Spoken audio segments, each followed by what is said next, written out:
once again, as you know that my name is Sanjeev Kumar. ये थोड़ा सा ये मेरे बारे में है, आप यहाँ से मेरे बारे में जान सकते हैं। As you know that we have been covered our 3 parts of this chapter. The first is the introductory part and the second part of NCERT chapter, and today we are going to start the third part of this video. So I hope this video will be helpful for you और आपको यहाँ से बहुत ज़्यादा चीज़ों के बारे में आपको पता चलेगा। तो यहाँ तक जो था वो हमने कल कर चुके थे, तो आज हम बात करेंगे यहाँ से finding out about the past. तो इसके बारे में आज मैं आपको यहाँ से बताऊँगा तो कि हम अपने पास्ट के बारे में कैसे हम जो है वो फाइंड आउट कर सकते हैं। तो ये हमने नेम ऑफ़ द लैंड के बारे में हमने बात करी थी कि इंडिया और भारत इसका नाम कैसे पड़ा था, इसके बारे में आपको पहले बता चुका था। तो आज हम बात करेंगे finding out about the past. देखो बहुत ज़्यादा वहाँ पे there the several ways of finding out about the past. ऐसे बहुत ज़्यादा वेज हैं वहाँ से हम अपने पास्ट के बारे में हम फाइंड आउट कर सकते हैं। And one is to search for the read books. तो एक तो ये है कि हम बुक्स को रीड आउट कर सकते हैं जो बहुत साल पहले लिखी हुई हैं। जो बुक्स बहुत साल पहले लिखी हुई हैं उनको हम बोलते हैं मैन्युस्क्रिप्ट। देखो ये इंपॉर्टेंट है, ये मैन्युस्क्रिप्ट के बारे में आपको पता होना चाहिए। एक यहाँ पे हम मैन्युस्क्रिप्ट के बारे में हम बात करेंगे और दूसरा हम बात करेंगे इंस्क्रिप्शंस के बारे में हम बात करेंगे। तो इन दोनों में क्या डिफरेंस है, ये कई बार आपको स्टेटमेंट में आ जाता है कि what is the difference between manuscript and inscriptions. तो इन दोनों के बारे में आपको पता होना चाहिए। तो यहाँ पर हमने क्या करा कि जो बुक्स बहुत साल पहले लिखी हैं उनको हम बोलते हैं मैन्युस्क्रिप्ट। देखो मैन्युस्क्रिप्ट जो है ना, because they were written by hand, तो ये हाथ के द्वारा लिखा गया। This come from the Latin word manu. ये जो मनु जो है ये लैटिन वर्ड है और मनु का मतलब होता है हैंड। तो ये आपको ध्यान रखना है। तो ये जो है वो हाथ के द्वारा लिखी गई हैं, राइट, रिटन बाय हैंड। और ये लैटिन वर्ड है मनु, और मनु का मतलब होता है हैंड। तो ये आपको बेसिक इसके बारे में आपको पता होना चाहिए। And these were usually written in the palm leaf. तो इनको पाम लीफ के ऊपर लिखा जाता था। और उसके साथ साथ ये जो थी ये स्पेशली ये प्रिपेयर करी जाती थी बाक ऑफ द ट्री, राइट। ये बाक ऑफ ट्री से स्पेशली इसको प्रिपेयर करा जाता था। और इनको हम बर्च बोलते हैं जो कि हिमालय में उगाया जाता है। तो इसके बारे में आपको पता होना चाहिए कि जो मैन्युस्क्रिप्ट जो है ये लैटिन वर्ड्स मनो और इसका मीन है हाथ, और ये जो बहुत साल पहले बुक्स लिखी गई थी इनको हम बोलते हैं मैन्युस्क्रिप्ट। और ये जो वर्च जो है ये हिमालय में उगाया जाता है इसको। देखो कई साल पहले बहुत ज़्यादा ऐसे मैन्युस्क्रिप्ट थी जिसको या तो इंसेक्ट्स खा गए। इंसेक्ट्स मीन होते हैं जो कीड़े मकोड़े जो होते हैं, या तो वो उनको खा गए या तो कुछ डिस्ट्रॉयड हो गई, और कुछ सर्वाइव्ड हैं जो हमने प्रिजर्व करके रखी हुई हैं टेम्पल्स में और मोनेस्ट्रीज़ में। अभी तक हमने इनको प्रिजर्व करके रखा हुआ है। और ये जो बुक्स जो हैं ये बुक्स डील करती हैं with all kind of subject, जैसे religious belief and practices, the lives of the kings, the medicine and the science, और इसके साथ साथ जो एपिक्स होगी, पोम्स होगी एंड प्लेस हो गया।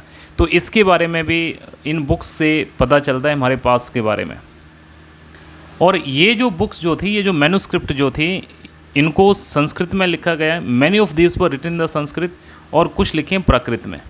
देखो ये जो संस्कृत और प्राकृत जो थी, अगर हम ओल्ड टाइम की अगर हम बात करते हैं तो ये जो संस्कृत जो थी ये जो बड़े बड़े स्कॉलर जो थे इस लैंग्वेज को यूज़ करते थे।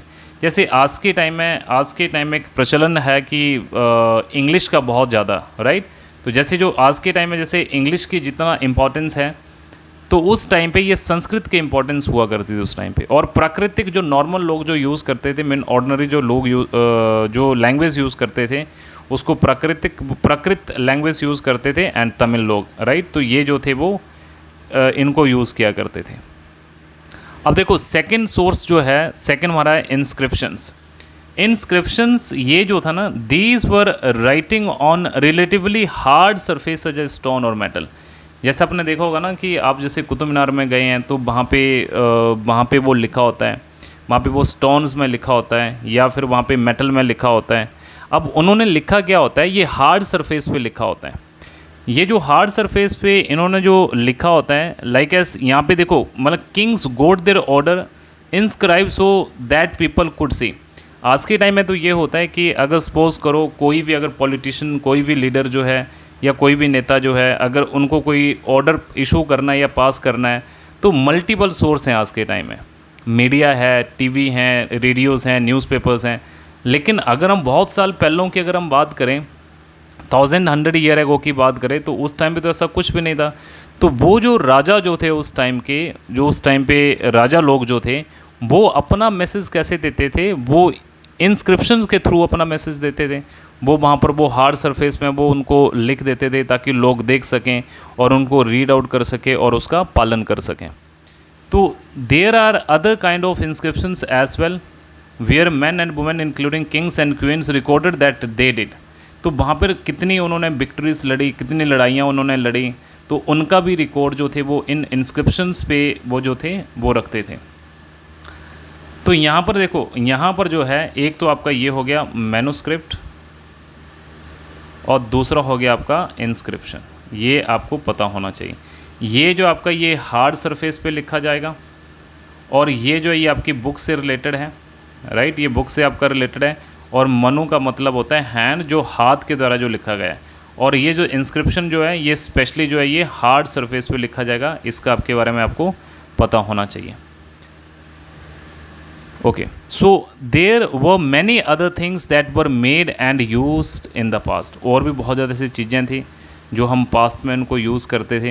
And those who study these object, और जो लोग इन ऑब्जेक्ट की स्टडी करते हैं उनको हम बोलते हैं आर्कियोलॉजिस्ट। ये आपको पता होना चाहिए कि जो लाइक एस जो और चीज़ें, जो और थिंग्स हम यूज़ करते थे पास्ट में और जो ऑब्जेक्ट को रीड आउट करते थे उनको आर्कियोलॉजिस्ट बोलते थे।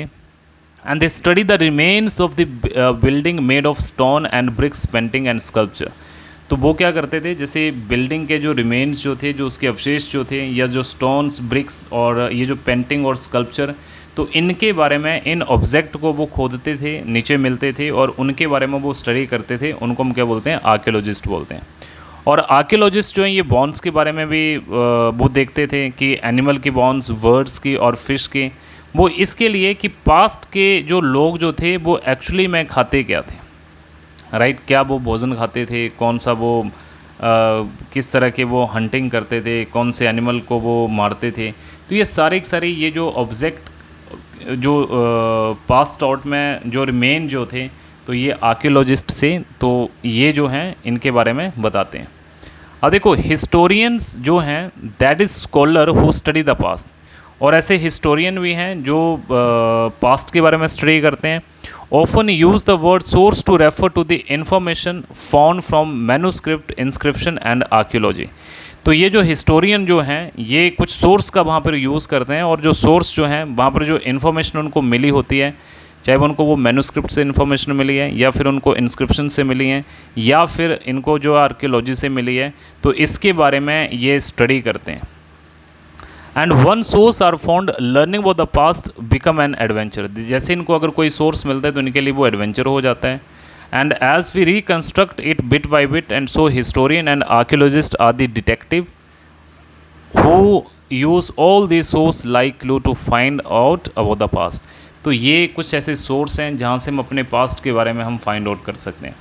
देखो, जैसे हम जो है वो अपने पास्ट के बारे में जैसे हम फाइंड आउट करते हैं तो हमको कहाँ से मिलता है, तो यही तो सोर्स है।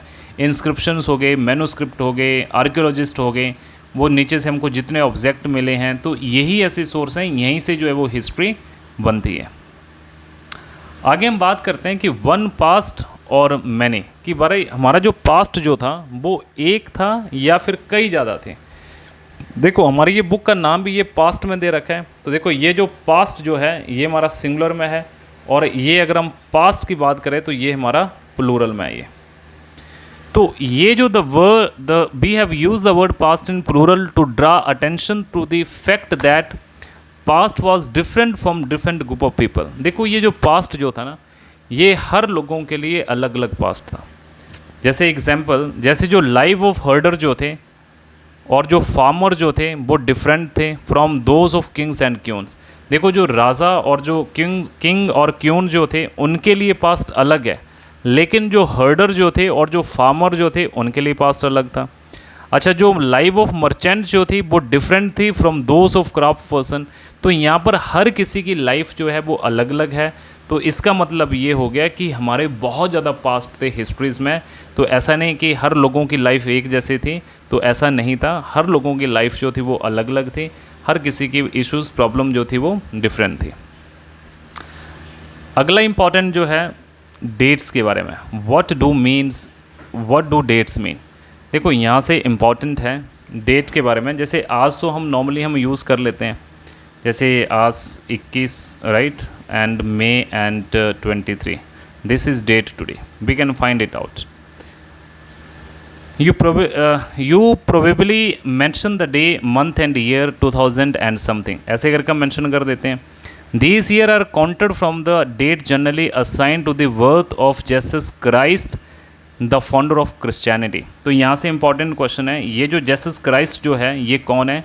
ये क्रिश्चियनिटी के फाउंडर हैं ये। अब देखो यहाँ पर मैं आपको एक चीज़ और आपको बताता हूँ। जैसे ये जो है यहाँ पर है 2023 और हम हैं यहाँ पे। अब हिस्ट्री जो वो यहाँ से शुरू हुई होगी, पीछे गई होगी। ये जो 2023 जो है ये पीछे होते हुए फिर 2021, 2019, 18 ऐसे से करके यहाँ पे जीरो आया होगा। अच्छा, ये जो जीरो जो आया ना, यहाँ पर हम मान के चलते हैं कि वर्थ हुआ है, किसका वर्थ हुआ है? जेसस क्रिस्ट का, जेसस क्रिस्ट का। तो इसके बाद की जो डेट्स जो होती हैं, इसके बाद ये जो जीरो के बाद वाली जो डेट जो होती हैं, इनको हम बोलते हैं एडीज, एनो डोमिनी, राइट। तो ये जो बाद वाली डेट जो है ये आती हैं जेसस क्रिस्ट के जन्म के बाद। अब देखो जेसस क्रिस्ट के जन्म के पहले वाली जो डेट जो हैं, तो हमारी हिस्ट्री जो है वो यहाँ से शुरू होती है, मीन 2 मिलियन ईयर एगो, यहाँ से हमारी हिस्ट्री शुरू होती है। तो यहाँ से अब देखो यहाँ से माइनस में चलेगा, तो यहाँ से यहाँ तक ये 2 मिलियन ईयर एगो तक चलेगा। अब ये जो बिफोर जेसस क्राइस्ट का जो बर्थ के पहले वाली जो डेट जो चलेगी यहाँ पे माइनस में, इनको हम बोलेंगे BC। ये होगा हमारा AD मीन एनो डोमिनी, और ये वाला होगा हमारा बिफोर क्राइस्ट। ये क्राइस्ट के पहले की बात है और ये जो है ये क्राइस्ट के जन्म के बाद की बात है। तो आई होप कि आपको ये वाला आपको पता चल गया होगा कि जेसस क्राइस्ट के, ये जो जेसस क्राइस्ट का यहाँ पे जन्म हुआ है, इसके बाद वाली डेट्स जो हैं ये हमारी AD में आएगी, और इसके पहले वाली जो डेट्स हैं ये BC में आएगी, राइट। और इसके आगे और भी यहाँ पर आपको दे रखा है, like so 2000 mean 2000 year after the birth of Christ. तो यहाँ पे अगर 2000 सन की अगर हम बात करें तो ये है after the birth of the Christ. And all dates before the birth of Christ are counted backwards and usually have the letter BC। और जो बैकवर्ड में जो रहेगी वो हमारी BC के नाम से आएगी। जो बिफोर क्राइस्ट, अभी मैंने आपको बताया था कि इनको हम बिफोर क्राइस्ट के नाम से जाना जाता है। अब देखो यहाँ पर ये वाला इंपॉर्टेंट यहाँ पर दे रखा है, तो BC जो है इसको हम बोलते हैं बिफोर क्राइस्ट, राइट। और AD जो है इसको हम बोलते हैं एनो डोमिनी। ये आपको जो है एक चीज़ इसके बारे में आपको पता होना चाहिए, राइट। और अगर और हम इसके बारे में अगर हम बात करते हैं, you will sometime find AD before dates. देखो जैसे अभी 2023 लगा है, ये 2023 जो है, अगर हम AD की अगर हम बात करें तो इसका जो नेक्स्ट ईयर जो आएगा वो 2024, ये होगा हमारा AD। अगर मैं 2023 का बोलूँ कि भाई इसका BC ईयर क्या होगा, इसका BC ईयर क्या होगा, तो इसका BC ईयर माइनस में चलेगा और BC ईयर होगा 2022। BC मेन माइनस में चलेगा और AD मेन जो होगा वो आपका आफ्टर वर्ड चलेगा। इतना आपको ध्यान रखना है। तो इसको हम एनो डोमिनी के नाम से जानते हैं, right. And so 2012 can also written be as AD 2012 and sometimes CE is used instead of AD। तो कभी हम CE यूज़ कर देते हैं AD की जगह पे, और कभी हम BCE यूज़ कर देते हैं BC की जगह पे। तो देखो CE जो है इसको हम बोलते हैं कॉमन एरा। तो ये जो हमारा CE जो है इसको हम बोलते हैं कॉमन एरा, और इसका जो BCE जो है, right, common era, and BC stand for before common era. इसके बारे में आपको पता होना चाहिए। And we use this term because the Christian era is now use in the most countries of the world. अच्छा, ऐसा हम इसलिए यूज़ करते हैं क्योंकि क्रिश्चियन एरा जो है ये बहुत ज़्यादा कंट्रीज़ में इसको जो है वो यूज़ करते हैं, इसलिए हम इसको जो है वो BC और AD के नाम से हम इसको जानते हैं। In India we began using this form of dating from about 200 year ago and some time later BP भी हम इसको बोल देते हैं, तो BP stand for before present. तो ये जो है आपको इसके बारे में आपको पता होना चाहिए। आई होप आपको यहाँ तक आपको सब ये समझ आ चुका होगा जो मैंने आपको पढ़ाया है। तो ये कुछ जो है हमारे कीवर्ड्स हैं, इन कीवर्ड्स को आप नीचे कमेंट सेक्शन में आप इनका मीनिंग लिखोगे। ट्रैवलिंग का क्या मीनिंग है, मैन्युस्क्रिप्ट क्या है, इंस्क्रिप्शंस क्या है, आर्कियोलॉजी क्या है, हिस्टोरियन क्या होते हैं, सोर्स क्या होता है और डिसाइफरमेंट क्या होता है। और ये आपके लिए क्वेश्चन है, तो इन क्वेश्चंस का देखो, नर्मदा वैली जो है, नर्मदा वैली में सबसे पहले यहाँ पर क्या हुआ है, हंटिंग एंड गैदर, ये आपके लिए ये आपको करना है ये। तो नर्मदा वैली में हमने देखा था ना कि सबसे पहले जो था वो हंटिंग और गैदरिंग वहाँ पर शुरू हुई थी, तो सबसे पहले लोग वहाँ पर रहते थे। और ये जो मगध जो है, मगध में जो था ये एक फर्स्ट बिग किंगडम था। ये जो मगध जो है ये फर्स्ट बिग किंगडम था, ये आज के टाइम में बिहार में है ये। और अगला हमने बात करा था ये गारो हिल। तो देखो गारो हिल जो है, गारो हिल में सबसे पहले जो था वो अर्ली एग्रीकल्चर शुरू हुआ था, राइस का कल्टीवेशन शुरू हुआ था, जहाँ तक हमने वो पीछे पढ़ा था, राइट। तो अर्ली एग्रीकल्चर जो था ये गारो हिल में शुरू हुआ था। और ये जो इंडस एंड ट्रिब्यूटरी जो है, इंडस एंड ट्रिब्यूटरी ये जो थी ये फर्स्ट सिटीज़ यहाँ पर डेवलप्ड हुई थी। अगर आपने लेक्चर को ध्यान से सुना होगा तो जो इंडस एंड इस ट्रिब्यूटरी मेन यहाँ पर जो था ये फर्स्ट सिटीज़ जो थी वो इंट्रोड्यूस्ड हुई थी, और वो फर्स्ट सिटी जो थी वो ये फ्लरिश्ड हुई थी। और जब हम गंगा वैली की अगर हम बात करते हैं तो यहाँ पर जो सिटीज़ जो थी वो यहाँ पर फ्लरिश्ड हुई थी 2500 अबाउट ईयर को, यहाँ पर जो थी वो फ्लरिश्ड हुई थी। सो ये था हमारा NCERT का फर्स्ट चैप्टर, और मैं उम्मीद करता हूँ कि आपने बहुत चीज़ें नई यहाँ से सीखी होगी, और ऐसे ही मैं सीरीज़ को आगे कंटिन्यू करूँगा। Thank you so much.